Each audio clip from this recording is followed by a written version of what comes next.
Hello, everyone. Mr. B! What's your secret mission about? It's not my mission, but an idea that came from my good friend, Mr. Bill Gates. Hi, kids. The real, actual, in-person Bill? Bill? He's trying to say that we're big fans, Mr. Gates. It's a strange fact that Bill Gates' hagiographers, PR hacks employed more often than not by large corporations that receive funding from the Bill and Melinda Gates Foundation, consistently depict this drab software developer as a cartoon superhero, using his superpower of being very rich to help save the planet. Behind closed doors on this New York campus, a secret gathering of some of the world's most powerful people. Gates, Buffett, Bloomberg, Winfrey. It was like the Super Friends. In the great hall of the Justice League, there are assembled the world's 4 greatest heroes. But these cartoon-fueled puff pieces reveal more than they know about Gates and the other mega-rich philanthropists they are attempting to idolize. They reveal that the idea of the selfless billionaire do-gooder is a work of fiction so unbelievable it is only fit for Saturday morning cartoon fare. As we have seen in our first 2 explorations of Bill Gates' role as global health kingpin, the seemingly selfless generosity of the Gates family through their eponymous foundation has in fact greatly increased their own wealth, with Bill Gates' personal net worth having doubled in the past decade alone. But the takeover of public health that we have documented in How Bill Gates Monopolized Global Health, and the remarkably brazen push to vaccinate everyone on the planet that we have documented in Bill Gates' Plan to Vaccinate the World, was not, at base, about money. The unimaginable wealth that Gates has accrued is now being used to purchase something much more useful. Control.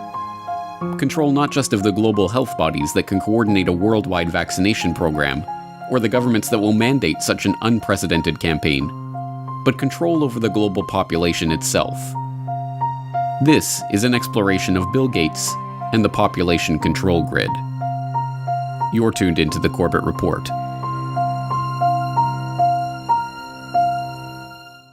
From a journalistic standpoint, Good Morning America's inane report on the secretive billionaire meeting that took place in New York in 2009 was a failure. It listed some of the meeting's attendees and their combined net worth. Gates, Buffett, Bloomberg, Winfrey, together with others at the meeting, including George Soros, Ted Turner, David Rockefeller, they're worth more than $125 billion. It turned to the senior editor of Forbes for a soundbite about what it would be like to witness such an assembly of wealth.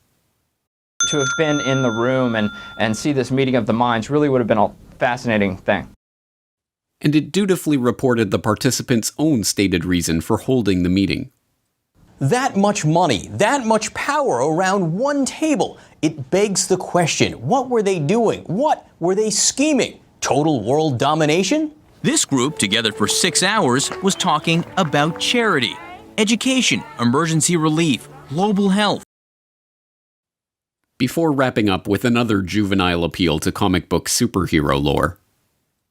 The new Superman and Wonder Woman, the super rich friends, not fighting bad guys, but fighting for good nonetheless. For Good Morning America, John Berman, ABC News. Yes, from a journalistic standpoint, Berman's report was an utter failure. There was no attempt to question the participants about the meeting, no space for any criticism of these billionaires or questions about their motives, no adversarial journalism of any kind. But as a PR piece, it was brilliant. It leaves the viewer with a vague sense that some kind of gathering took place somewhere in New York in which rich people, who, let's not forget, are superheroes, talked about charity. One would have to turn to print sources to discover that the meeting was held at the personal residence of Sir Paul Nurse, then president of Rockefeller University, that the invitation to the gathering was co-written by Bill Gates, Warren Buffett, and David Rockefeller, or that the aim of the meeting was to consider how their wealth could be used to slow the growth of the world's population. Given that these extraordinarily rich and powerful men, including Warren Buffett, David Rockefeller, and Ted Turner, have all expressed their belief that the growing human population is the greatest threat faced by humanity, it should not be surprising that they would convene a conference to discuss how best to channel their vast wealth into the project of reducing the number of people on the planet. Particularly unsurprising is that attendees of the meeting later dubbed Bill Gates, a man for whom population control is particularly close to his heart, as the most impressive speaker at the event.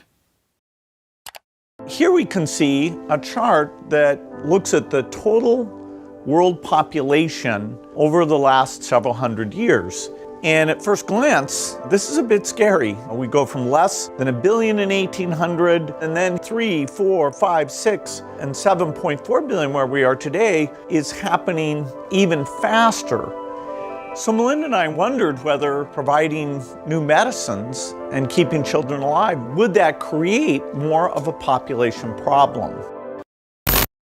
And what the developing world does not need is more children.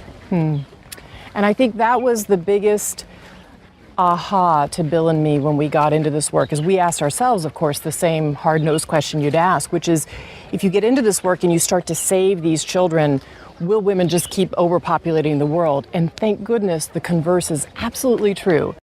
This is a very important question to get right, because it was absolutely key for me. When our foundation first started up, it was focused on reproductive health. That was the main thing we did, because I thought, population growth in poor countries is the biggest problem they face. You've got to help mothers who want to limit family size have the tools and education to do that.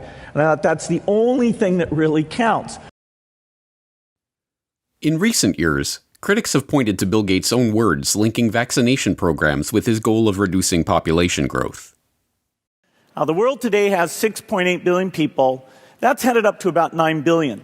Now, if we do a really great job on new vaccines, healthcare, reproductive health services, we could lower that by perhaps 10 or 15%. $10 billion over the next 10 years to make it the year of the vaccines. What does that mean exactly? Well, over this decade, we believe unbelievable progress can be made, both inventing new vaccines and making sure they get out to all the children who need them. We could cut the number of children who die every year from about 9 million to half of that if we have success on it. And the benefits there in terms of reducing sickness, reducing the population growth, it really allows the society a chance to take care of itself once you've made that intervention. But as any number of fact-checking websites, not to mention Bill Gates himself, are quick to point out, this doesn't mean what it sounds like it means. What we found out is that as health improves, families choose to have less children. The truth is that when people's lives improve, when children survive, for instance, or when girls go to school, people start making decisions based on the expectation that their children will live and thrive. The result is smaller families and slower population growth. I came across articles that showed that the key thing you can do to reduce population growth is actually improve health. And that sounds paradoxical. You think, okay, better health means more kids, not less kids. Well, in fact, what parents are doing is they're trying to have 2 kids survive to adulthood to take care of them. And so the more disease burden there is, the more kids they have to have that high probability. So there's a perfect correlation that as you improve health, within a half generation, the population growth rate goes down. Yes, the Gates' stated plan is to reduce population growth by improving health. But the idea of using vaccines as sterilization agents, even without the public's knowledge or consent, is not conspiracy lore, but documentable fact. In its 1968 annual report, the Rockefeller Foundation addressed the problems of population, lamenting that very little work is in progress on immunological methods, such as vaccines, to reduce fertility, and much more research is required if a solution is to be found here. The Foundation vowed to correct this problem by funding established and beginning investigators to turn their attention to aspects of research in reproductive biology that have implications for human fertility and its control. This was no empty promise. By the time of its 1988 annual report, the Rockefeller Foundation was able to report progress on its funding into contraceptive research, including Norplant, a contraceptive implanted under the skin of a woman's upper arm and effective for 5 years. In its 1988 report, the Rockefeller Foundation was pleased to announce that Norplant, which was developed by the Rockefeller-founded Population Council, was now approved for marketing in 12 countries. The Rockefeller's Population Council and other research organizations joined with the World Health Organization in 1972 to create a task force on vaccines for fertility regulation. By 1995, they were able to report progress in developing a prototype of an anti-HCG vaccine, which works by combining an immunogen formed from a synthetic peptide of human chorionic gonadotrophin, HCG, a hormone secreted by the surface of the early embryo to remain implanted in the womb, with a toxoid carrier molecule.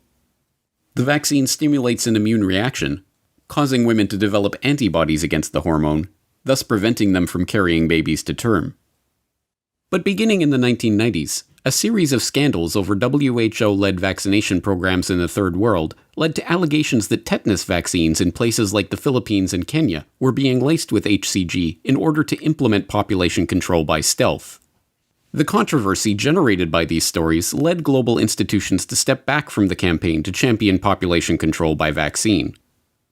But, as usual, the Bill and Melinda Gates Foundation was there to renew interest, working with the UK government to host a London summit on family planning in 2012, at which the foundation announced their support for funding the research, development, and deployment of injectable contraceptives to the developing world. You heard me talk earlier about Sadie, who I met in Niger. She was traveling 15 kilometers to get an injection. But let's ask ourselves, what if she didn't have to travel to that clinic? If we put it in her perspective, how can we keep her in her village to get the contraceptive she wants? Well, Pfizer is testing a new form of depot. The injection that she goes 15 kilometers to get, they're now putting it in a new form, a new device that can be given. It's very, very small. It's called Uniject. I think it's going to be pictured here. It's a high-quality product. It's effective. It's safe. It's tiny, as you can see. And it can be put in a healthcare worker's kit to give to the woman at the village level. So Sadie won't have to go 15 kilometers any longer to get that injection. But the Gates were not content to stop there. In 2014, it was announced that Microchips Biotech Inc., a company in Lexington, Massachusetts, had developed a new form of birth control. A wireless implant that can be turned on and off with a remote control and that is designed to last up to 16 years. According to MIT Technology Review, the idea originated when Bill Gates visited Robert Langer's MIT lab in 2012 and asked him if it would be possible to create an implantable birth control device that could be turned on or off remotely. Langer referred Gates to the controlled release microchip technology he had invented and licensed to Microchips Biotechnology, and the Gates Foundation granted $20 million to the firm to develop the implants. Reducing population growth has, by Gates' own admission, been a core mission of the Gates Foundation since its inception. But in order to really understand what Gates means by population control, we have to look beyond the concept of controlling population size. At its most fundamental level, the population control that Gates speaks of is not birth control, but control of the population itself. In order to understand the broader population control agenda and how it ties into the Gates Foundation's plans, we have to look at a puzzling development that took place in 2017. In that year, Gavi, the Gates-founded and funded alliance that partners the Gates Foundation, the World Health Organization, and the World Bank with vaccine manufacturers to help ensure healthy markets for vaccines, took a strange pivot away from its core mission of vaccinating every child on the planet to providing every child with a digital biometric identity. The idea was first floated by Gavi CEO Seth Berkley in a Nature article that year, Immunization Needs a Technology Boost, where he states that the goal of 100% immunization will not be reached without secure digital identification systems that can store a child's medical history. He then gives a specific example. We are working with a company in India called Kushi Baby, which creates off-grid digital health records. A necklace worn by infants contains a unique identification number on a short-range communication chip.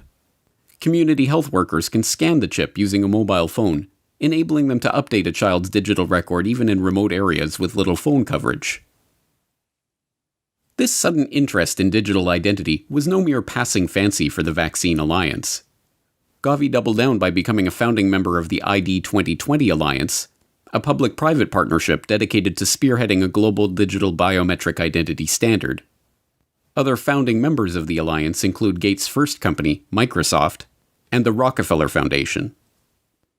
In 2018, Gavi issued a call for innovation in digital technologies for finding, identifying, and registering the most vulnerable children. The call specifically requested technologies for capturing, storing, and enrolling the biometric details of infants on rugged biometric devices. Berkeley continued to follow up on this idea in public engagements as one of the new core missions of Gavi. What's interesting is that people tend to think of, birth certificates as kind of a major document, but, the most common, as I mentioned before, is not a birth certificate, is not a death certificate, is not a marriage certificate. The most common connection, vital registration for the population is actually a child health card, because we reach more than 90% of children with at least one dose of vaccine as part of routine. So they're in the system. The challenge is that contact is not connected into the system. So if you could connect it, then you have the ability to give them their basic identity papers. You have ability then later on, if they want to own land or they want to have their rights, you're able to help them with that. But we're not currently taking advantage of that, and so the children get seen, they get enrolled in the health centers, but that information is not used for anything else. Although vaccines and identity may seem unrelated, Bill Gates has spent the last few years funding research that can bring the two ideas together. Late last year, Gates once again turned to Robert Langer and his MIT colleagues to investigate new ways to permanently store and record the vaccination information of each individual. The result of their research was a new vaccine delivery method. They found that by using dissolvable microneedles that deliver patterns of near-infrared light-emitting microparticles to the skin, they could create particle patterns in the skin of vaccine recipients which are invisible to the eye but can be imaged using modified smartphones. Rice University describes the quantum dot tags left behind by the microneedles as something like a barcode tattoo. So who was behind this development? As lead researcher Kevin McHugh explains, the Bill and Melinda Gates Foundation came to us and said, "Hey, we have a real problem, knowing who's vaccinated." So our idea was to put the record on the person. This way, later on, people can scan over the area to see what vaccines have been administered and give only the ones still needed. The microparticles that form the fluorescent quantum dot tags are delivered along with the vaccine, but they cannot be delivered by a traditional syringe. Instead, they must be delivered by a patch of microneedles made from a mixture of dissolvable sugar and a polymer called PVA, as well as the quantum dot dye in the vaccine.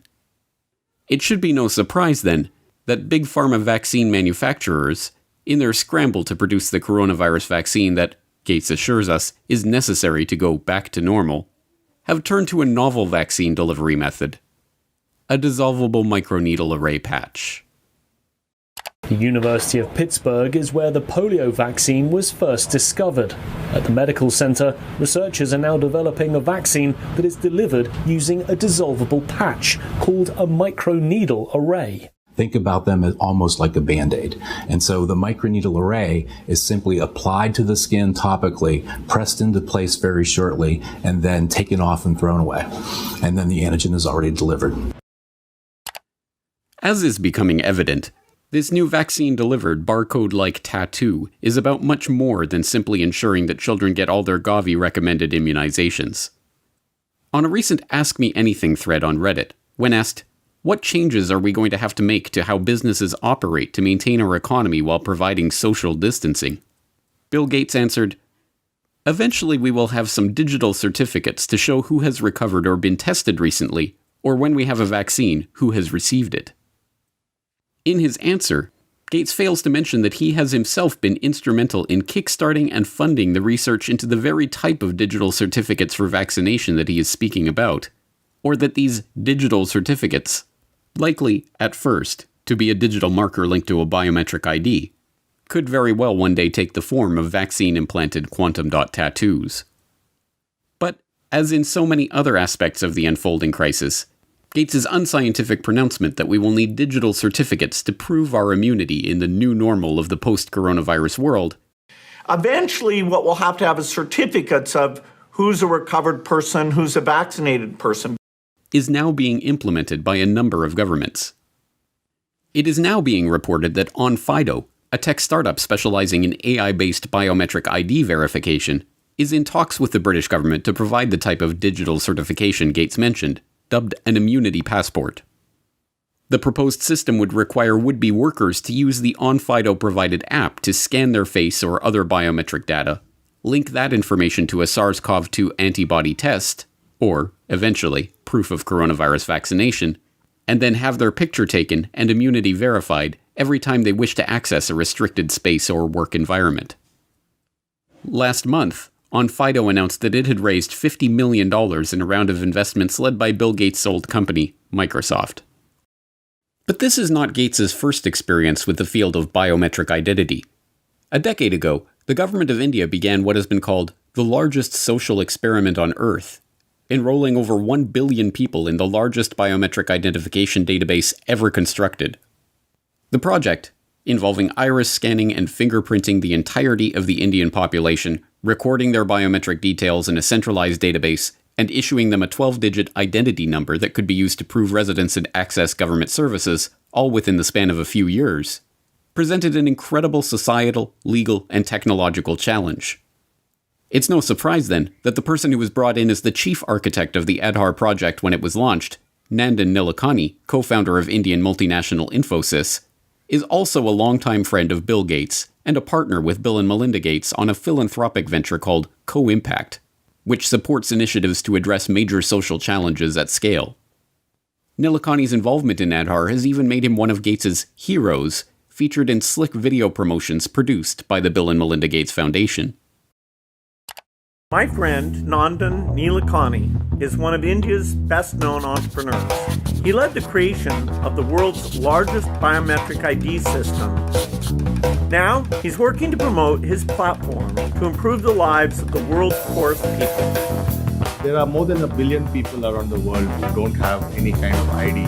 You can't do anything in life without an ID because people are mobile, they're migrant, and wherever they go, whether they want a job or whether they want to board a train or whether they want to get a bank account or get a mobile connection, if the person has no way of proving who they are, then they just won't get access to those services. So the challenge we had was, how do we give 1 billion people, many of whom don't have birth certificates, how do we give them ID? And Gates has personally praised the Aadhaar scheme as a huge asset for India. Well, Aadhaar is a huge asset for India. It was designed very well. The fact that you can make digital payments so easily, you can open a bank account. India is a leader in that. Our foundation, worked with the Reserve Bank. Nandan Nilekani and a group of people that he pulled together did a great job. But Gates is not merely an arm's-length admirer of the Aadhaar experiment.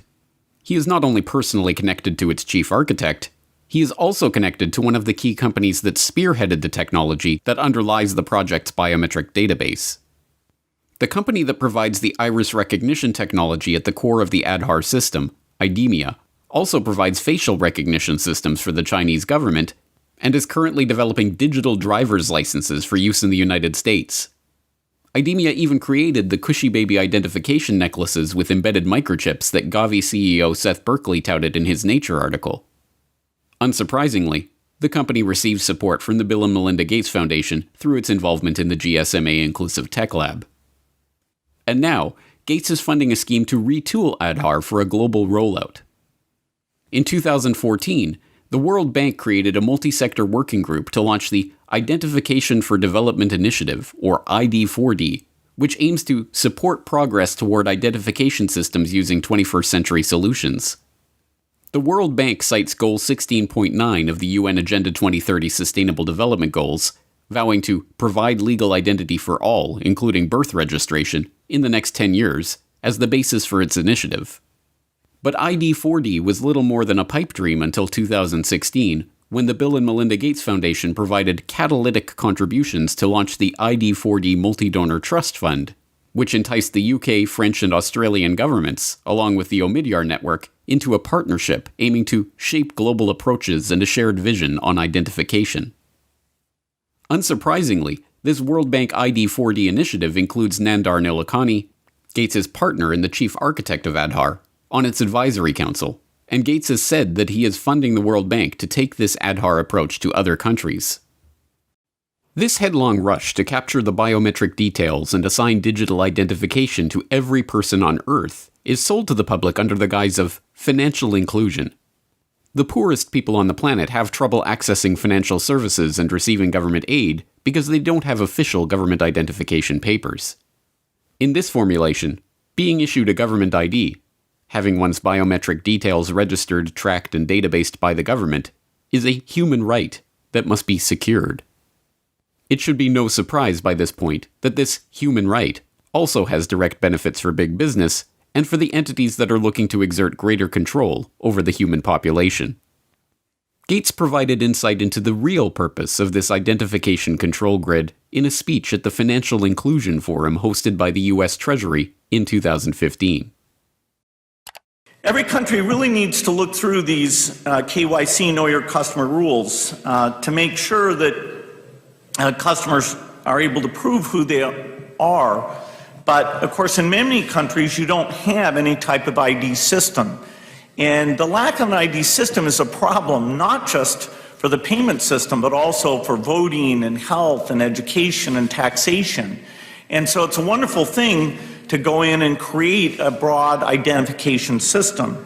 Again, India is a very interesting example of this, where the Aadhaar system, which is a 12-digit identifier that's correlated to biometric measures, is becoming pervasive throughout the country and will be the foundation for how we bring this low-cost switch to every mobile phone user in India. The same type of thing is happening now in Pakistan, and there's early beginnings of creating these ID programs in Africa as well. We expect to be able to use the ID so that when you show up for any government service, say you walk into a primary health clinic, we'll be able to take that bio-ID very quickly and bring up your electronic health record. Even if you've moved from one part of the country to the other, you will be well tracked and well served without nearly as much paperwork or waiting. And so the ID system is foundational. The ID control grid is an essential part of the digitization of the economy.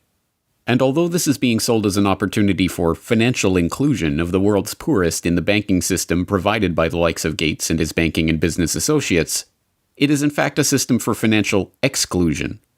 Exclusion of any person or transaction that does not have the approval of the government or the payment providers.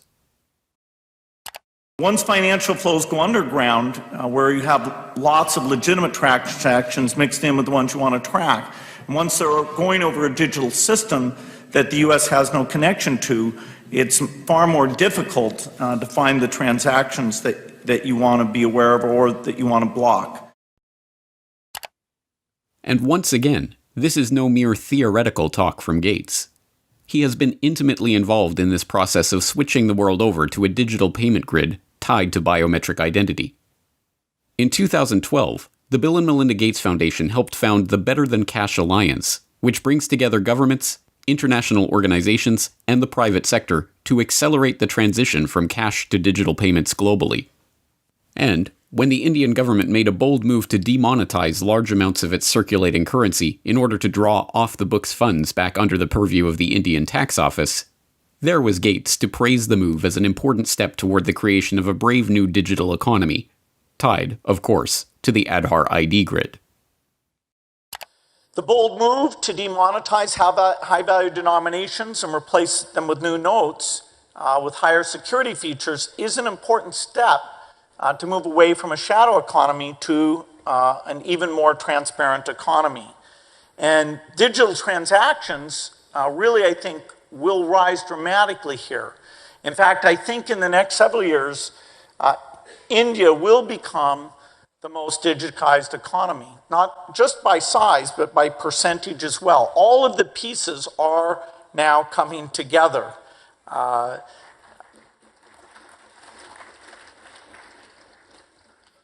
One piece of this that we've enjoyed consulting with the government on making sure it comes together in the right way is the pending rollout of payment banks. This, for the first time, really will mean that you have full currency capability on those digital phones. Once you have that digital infrastructure, the whole way you think about government benefits can be done differently. Over time, all of these transactions will create a footprint. And so when you go in for credit, the ability to access your history, that you've paid your utility bills on time, that you've saved up money for your children's education, all of those things in your digital trail, accessed in an appropriate way, will allow the credit market to properly score the risk and therefore loosen up more money for investments, not only in the agriculture sector, but for all the entrepreneurs in the country. The different parts of this population control grid fit together like pieces of a jigsaw puzzle. The vaccination drive ties into the biometric identity drive, which ties into the cashless society drive. In Gates's vision, everyone will receive the government-mandated vaccinations, and everyone will have their biometric details recorded in nationally administered, globally integrated digital IDs. These digital identities will be tied to all of our actions and transactions, and, if and when they are deemed illegal, they will simply be shut off by the government, or even the payment providers themselves. The Indian experiment in pioneering this biometric digital economy, an experiment with which Gates has been so intimately involved, also provides a perfect example of just how such a system will be abused. In January 2018, a report in the Tribune revealed that all of the details, including the name, address, postal code, photo, phone number, and email of all billion-plus Aadhaar-registered Indians, was available for purchase on WhatsApp for 500 rupees, or about $7. The Unique Identification Authority of India that administers the Aadhaar scheme was then forced to admit that approximately 210 websites, including websites of the central government and state government departments, were displaying the list of government beneficiaries along with their name, address, other details, and Aadhaar numbers. Even more worryingly, newly obtained documents show that the Indian government is integrating Aadhaar-collected data to create a 360-degree database that will automatically track when a citizen moves between cities or buys new property, and integrate that data into a real-time geospatial database built by the country's space agency, ISRO. Only the most willfully obtuse could claim to be unable to see the nightmarish implications for this type of all-seeing, all-pervasive society, where every transaction and every movement of every citizen is monitored, analyzed, and databased in real time by the government. And Bill Gates is one of those willfully obtuse people. A current debate that's on in India and globally as well around data. Now, you've been an advocate of Aadhaar. You've supported it, you've defended it. And I think that the questions arise not on whether it's a good idea or not, but whether it should be made mandatory for every citizen, for every service possible, because it was envisaged as people accessing government subsidy using the Aadhaar card to avoid duplication and leakages. The question then is that India today is still grappling with putting in place a privacy framework, a privacy regulation, a data protection regulation. In that context, then, does it make sense, even though the matter is in court today, to link Aadhaar to every possible service? Well, Aadhaar is just something that avoids you pretending to be somebody else. That, you can have, fake people on the government payroll. Mm-hmm. Aadhaar, prevents you being on that payroll as a ghost worker. It prevents you from collecting things that you shouldn't collect or accessing a health record you shouldn't have access to. So the basic Aadhaar mechanism is an identity mechanism. And so it's too bad if somebody thinks that because Aadhaar is there, that in and of itself creates a privacy problem. Gates's response is, of course, disingenuous. The very purpose of a globally integrated ID grid and cashless payment architecture is to remove privacy from our lives. It should be no surprise, then, that this man who is not concerned about the privacy implications of a global, real-time electronic ID and digital payments grid is also a prime investor in EarthNow LLC, a company promising to deploy a large constellation of advanced imaging satellites that will deliver real-time, continuous video of almost anywhere on Earth. No, this Gates-driven agenda is not about money. It is about control. Control over every aspect of our daily lives, from where we go, to who we meet, to what we buy and what we do. The great irony is that this billionaire philanthropist, so often depicted as a cartoon superhero for his dazzling generosity, actually resembles nothing so much as a comic book supervillain, right down to the use of his vast wealth to sponsor Harvard University research into dimming the sun by spraying particles into the stratosphere. But once again, we are driven back to the question, who is this person? What ideology is driving this quest for control? And what is the end goal of this quest? Who is Bill Gates?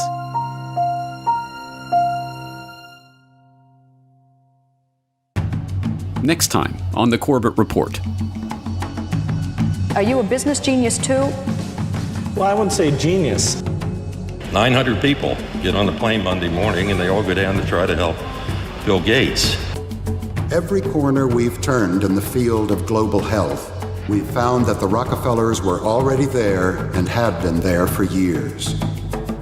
But that's called the death panel, and you're not supposed to have that discussion. Meet Bill Gates.